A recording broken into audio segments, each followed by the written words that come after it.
Ang mga resibong nakalap ngayong hapon.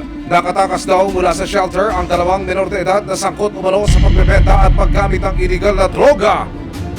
Makalipas ang mahigit isang taon sa utos ng korte, kailangan silang muling mahanap ng mga otoridad at ibalik sa mga pasilidad. Magtagumpay kaya sila sa paghahanap kanila Unyo at Tuto?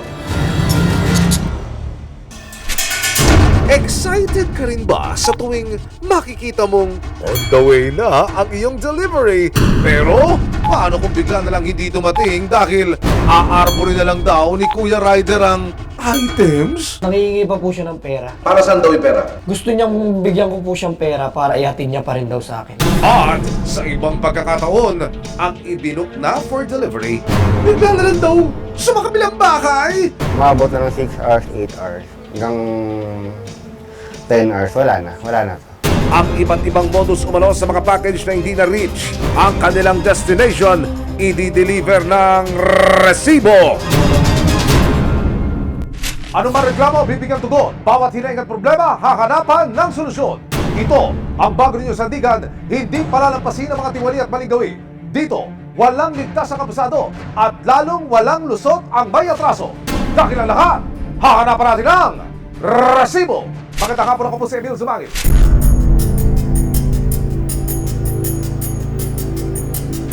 Taong 2021 nang mahuli sa isang buy-bust operation ang nooy 18 taong gulang na si Unyo. Hindi niya tunay na pangalan.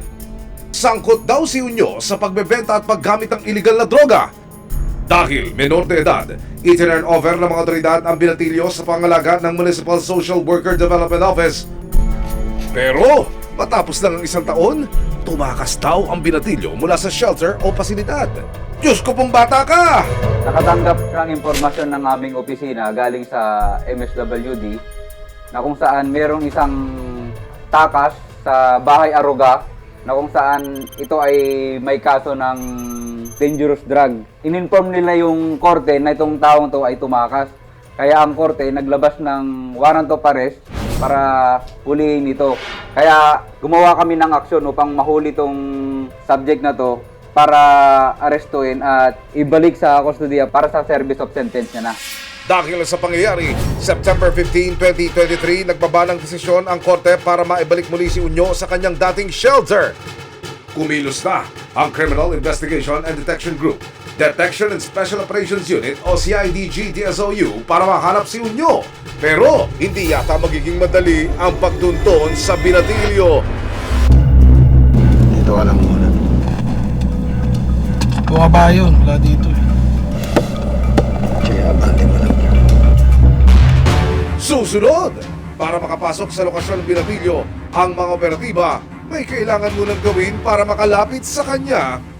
Nagpanggap kami rito na isang trabahador upang sa ganun makapenetrate kami sa loob na yan. Nakikita ko po ngayon na parang merong pagpupulong. Yung mga tropa natin na nakapag-penetrate ay humalubilo dyan upang sa ganun makita nila yung subject kung talagang andyan. Abangan mamaya, delivery ng mga paninda na nagkakalagang 70,000 pesos. Binarkahang order completed ng driver pero hindi nakarating sa drop-off location.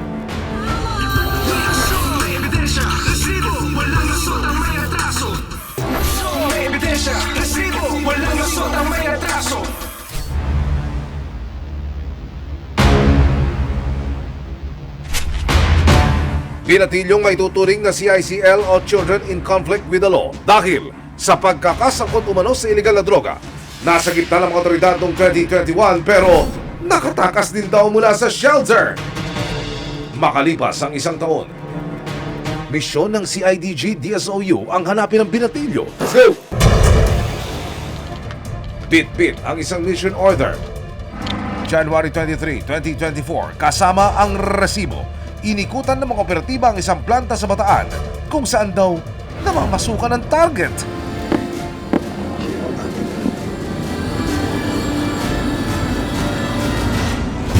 Pagdating sa lugar, unti-unti nang nagdatingan ang mga trabahador ng planta. Sa dami ng mga empleyado, hindi magiging madali ang paghahanap kay Unyo.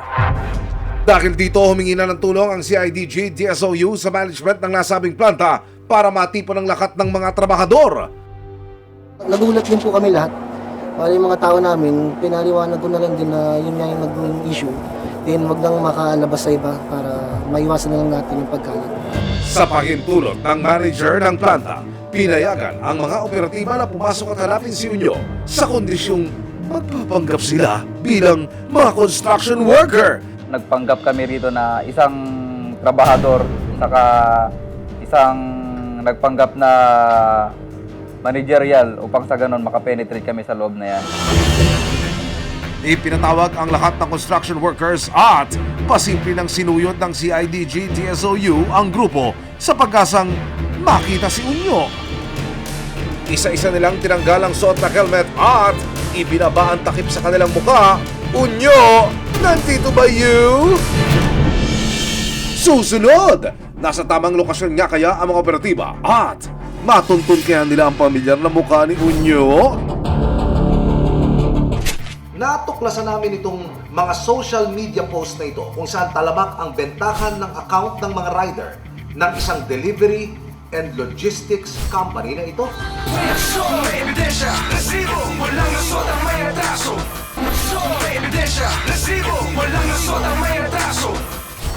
Pinagkakanap ng mga operatiba ng CIDG DSOU ang binatilyong si Unyo dahil sa pagkakasangkot nito umano sa pagbebenta ng iligal na droga.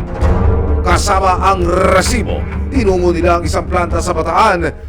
Pero para makapasok, ipinakiusap ng may-ari ng planta na magpanggap bilang construction workers ang mga operatiba para makalapit sa kanilang target. Dito ko sa punto na to, nagtanggalan sila ng hard hat, pinababaho yung mga face mask, pati mga balot sa mukha. Bakit to? Nakatulong po yan nung tinanggal nila. Kaya yung isang kasamaan namin, nagsinyas na kami na lapitan na yung subject upang sa ganun, masabihan na rin siya. Ilang beses nyo pong pinasok at pinenetrate itong planta? Isang beses namin na sinubukan, pero yung isang beses na yun is naka-penetrate kami agad. Ilang saglit pa, lumitaw na si Unyo mula sa 50 construction workers na ipinatawag ng manager.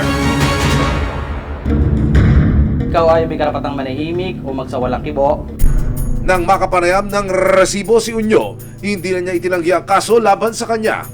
Tingin niyo sir, bakit po kayo nahuli? Dahil dun sa kaso ko, kasalanan mo ginawa. Magamit lang po. Umalis lang po ako dun sa namin, sa DSWD na. Bali, tumakas po kayo ba nun? Kwento pa ni Unyo, nagawa lang daw niya ito para kumita ng pera para sa pamilya. Nanay ko, tsaka kapatid ko, napadala ko. Dun sa Quezon Province. Nanay ko, yung kapatid ko, nag-aaral sa Manila. Ayun yung sinusuportahan mo. Yung bibigay-bigay lang. Nag-aaral ko. Hindi na minor de edad si Unyo ngayon, pero ayon sa utos ng korte, kailangan muna siyang ibalik sa rehabilitation facility na una niyang naging tahanan. Yung isang minor o isang CICL is recommended po ni court para sa turnover po sa isang facility kung saan doon po siya mag-in-house intervention. Sa tulong ng Municipal Social Worker Development Office o MSWDO ng Mariveles, Bataan, haharapin ni Unyo ang mga pagdinig sa mga kasong isinampalaban sa kanya noon tulad ng paglabag sa Republic Act 9165 para sa sale and possession of illegal drugs.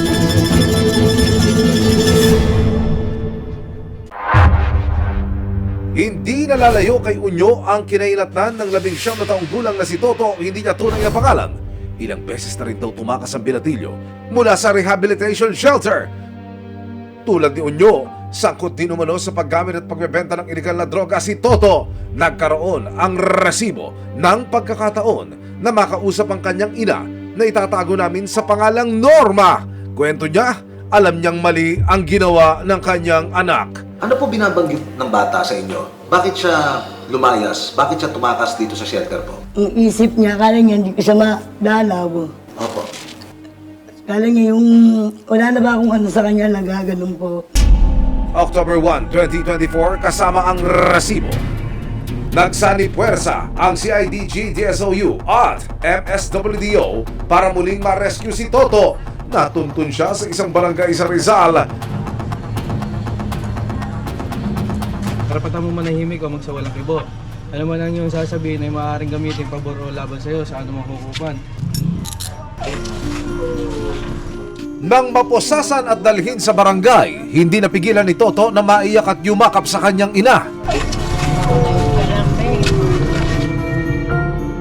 Pagkabasa sa kanyang mga karapatan, agad na siyang dinala ng mga otoridad sa PNP Montalban. Kalaunan, itinurn over na siya sa isang shelter ng Rizal. Dito muna siya mamamalagi habang dinidinig ang kanyang kaso. Kung sakaling mapatunayang nagkasala ang dalawa, maaari silang maharap sa mahigit 12 taong pagkakakulong.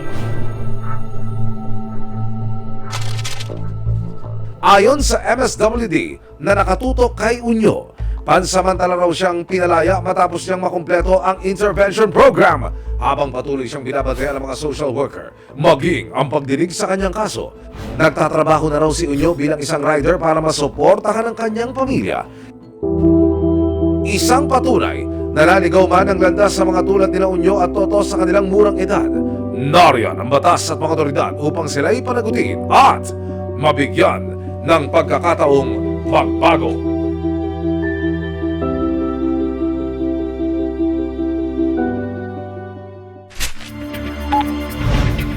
Humihingi ng saklolo ang isang online seller dahil ang sanay same-day delivery sa kanyang mga paninda na nagkakahalaga ng 70,000 pesos.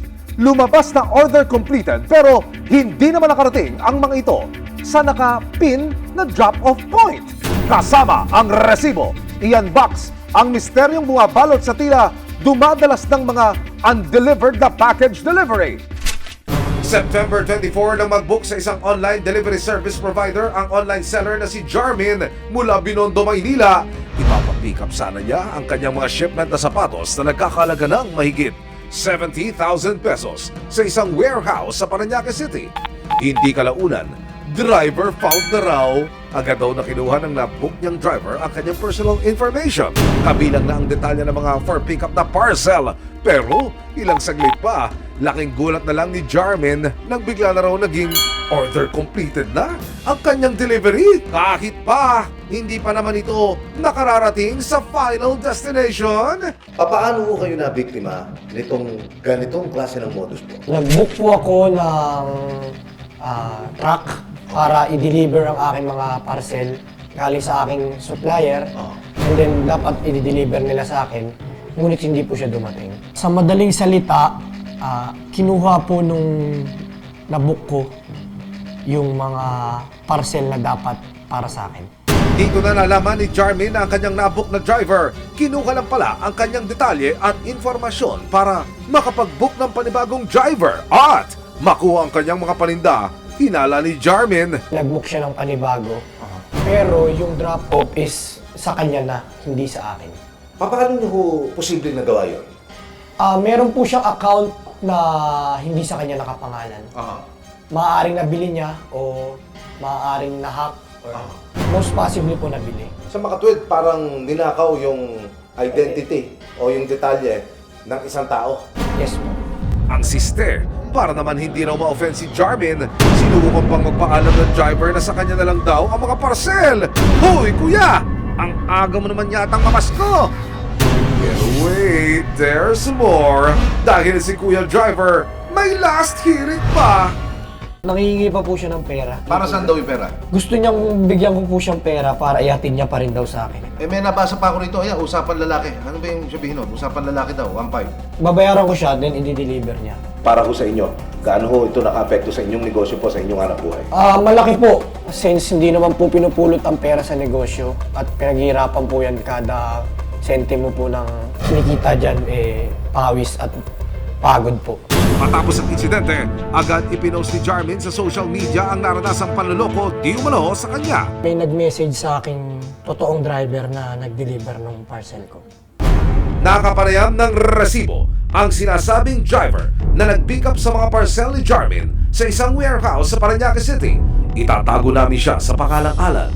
Depensa ni Alan, nakatanggap lang daw siya ng booking mula sa isa pang account na may detalye at informasyon ni Jarmin at ipinapa-drop ang mga ito sa isang barangay sa Las Piñas City. Mukha naman legit dahil nga lahat ng details ng package na kukuhanin ko is galing sa kanya. Yun din yung pinakita ko dun sa pick-up point Which is binigay din naman sa akin kasi kompleto nga. Pero noong mga panahong iyon, something's fishy na raw para kay Alan. Iyon ang isang pinagtaka ko rin. Kasi nga, supposed to be, hanggang kung saan yung address mo. Hindi yung ita-transfer mo pa. So, sinakay nila sa sidecar. Sa mga susunod na araw, nakakuha si Jarmin ng impormasyon kung saan posibleng i-deliver at sino ang tumanggap sa mga nawawala niyang parcel. Nung nalaman kong minor de edad siya, pinost ko siya sa Facebook at mayroong mga taong nagmagandang loob para ibigay yung impormasyon tungkol sa taong yun. Yung buong pangalan niya, yung lugar kung saan siya nakatira at kung sino yung mga magulang niya. Nang matuntunan ni Jarmin ang posibleng lokasyon ng menor de edad na maaaring susi para matunton ang driver na nag-accept sa kanyang booking at ginamit ang kanyang pagkakakilanlan kasama ang resibo. Agad tumungo si Jarmin sa isang barangay sa Las Piñas City. Sa kagustuhan po ng complainant na magkaroon ng sagot sa kanyang mga tanong. So patungo ho kami sa isang area dyan sa Las Piñas at ang kanyang pakiwari ay doon naglagay yung posibleng suspect dito sa kaso na ito. Ako po si Jarmin po. Meron lang po akong idudulog na reklamo po. Scam po kasi ako. Ito po kasi yung tao ito. If kilala niyo po. Involved po kasi siya po doon sa pagkawala ng parcel po. Siya po kasi po yung nag-receive ng parcel. Ganun. Nakikilala mo ba itong tao ko? Hindi ko gaano kilala. Bawsi kasi yan minor. Kasama ang Violence Against Children and Women o VAUSI ng barangay, pinuntahan ang bahay ng menor de edad na di umano'y tumanggap ng mga parcel ni Jarmin. Afternoon, may hinahanap kami tao. Meron tayong complainant. So, kailangan natin makausap pati yung bata at saka yung guardian. Saan ba ito nakatira? Dito. Dito. Sige, dito na natin.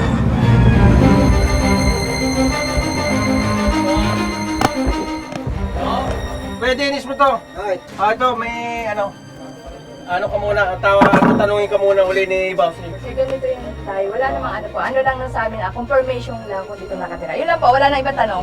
Ayon sa nagpakilalang tiyuhin ng menor de edad, 3 araw na raw hindi umuwi ang kanyang pamangkin. Siya po kasi yung picturean na nag-receive po ng parcel. Hindi ko naman po sinasabing siya po yung may kasalanan. Pero siya po yung makakapagbigay linaw kung ano pong nangyari. Nangako naman ng tiyuhin ng bata na makikipag-ugnayan sila sa barangay sa oras na matunton na nila ang pamangkin.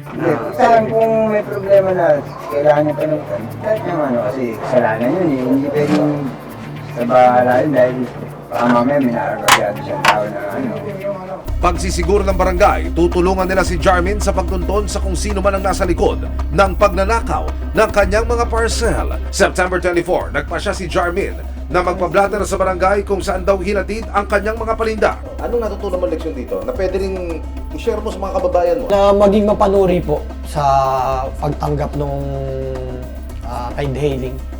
Kasi po, minsan po, iba po yung nakapangalan sa kumukuha. Gaya ni Jarmin, na biktima rin daw si Nico ng parehong delivery service provider. August 14 na mag-book ng rider si Nico para ipa-deliver sa kanyang kapatid sa Quezon City ang laptop at ilang gadgets na nagkakalaga ng mahigit 25,000 pesos. Then yung pagdating niya, binuksan ko pa yung bag para pakita sa yung laptop talaga. Kasi kung hindi ko papakita yung item, mamaya balik ka rin niya kung walang laman yung bag.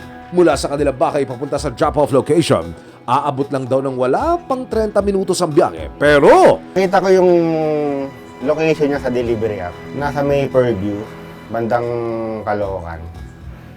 Out of way. Sumagot pa rin si rider. Sabi, sorry po, malapit na po ako. Di po kasi accurate yung map, sir. Umabot na ng 6 hours, 8 hours. Hanggang 10 hours, wala na to. nang makutuban na ni Nico na posibleng nabiktima na siya ng scam, napansin niya sa CCTV footage na magkaiba ang motor na nag-pick up sa motor na nakarehistro sa application. Yun yung nasa CCTV na ako. Iba yung motor na dumating. Sinubukan pa raw niyang tawagan ang rider na kumuha sa kanyang order pero hindi na ito makontak. Sana sa delivery app na pinagkatiwalaan ko ng item ko, sana bigyan nyo rin ng protection yung customer mo na dumating sa amin yung item na pinagkatiwala namin sa inyo. Kasi hindi naman biro minsan yung pinapadala namin.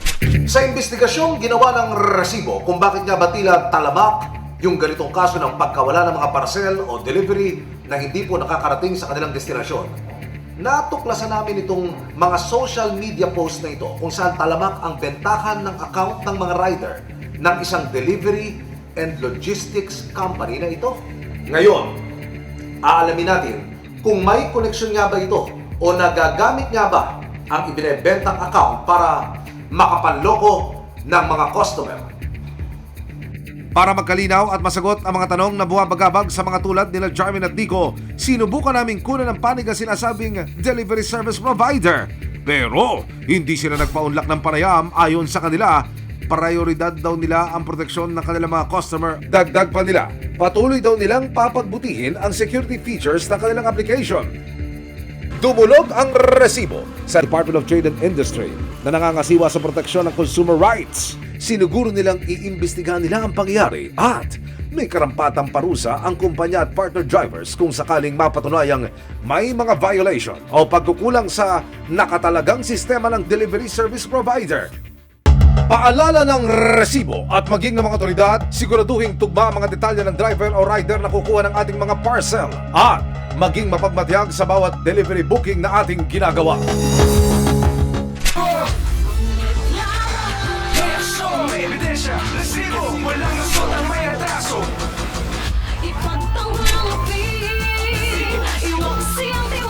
Sama-sama nating ituwid ang tiwali at baluktot. Itakwil ang maling gawi at modus na bulok. Walang ligtas ang abusado at lalong walang lusot ang may atraso. Dahil ang lahat, hahanapan natin ang resibo. Hanggang sa muli, ako po si Emil Sumangil. May ebidensya, resibo, walang lusot ang may atraso.